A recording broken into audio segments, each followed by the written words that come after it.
એક માસ જેટલું તારીખ 15/2/2024 સુધીના ટ્રાફિક સલામતી મંથ આજે શરૂ થયા છે, જેના અંતર્ગત બાઇક રેલીથી અમે આજ આ કાર્યક્રમનો શરૂઆત કરી છે.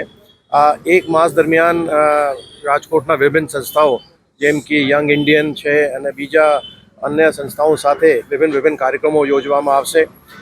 17થી 24 તારીખે જે રેસકોર્સ ખાતે રામકથાનું આયોજન છે એના અંદર પણ ટ્રાફિકની સ્ટોલો મૂકવામાં આવશે. સ્કૂલોમાં, કોલેજોમાં વિભિન્ન કોમ્પિટિશન તથા રાજકોટ શહેરના અલગ જગ્યાઓ ઉપર વિભિન્ન કાર્યક્રમો યોજવાનું આ ટ્રાફિક પોલીસની એના કાર્યક્રમ યોજવામાં આવશે.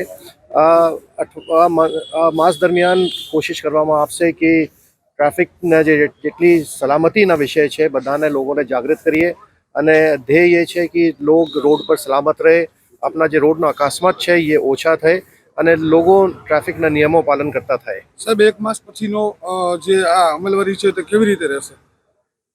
આ ટ્રાફિકની ડ્રાઈવ છે એ સતત ડ્રાઈવ રહેવાની છે, કારણ કે એ માત્ર એક માસનો જે કાર્યક્રમ છે એ એક જાગૃતિ માટે કાર્યક્રમ છે. એ પછીના જે કાર્યક્રમો છે એ એન્ફોર્સમેન્ટના માટે છે.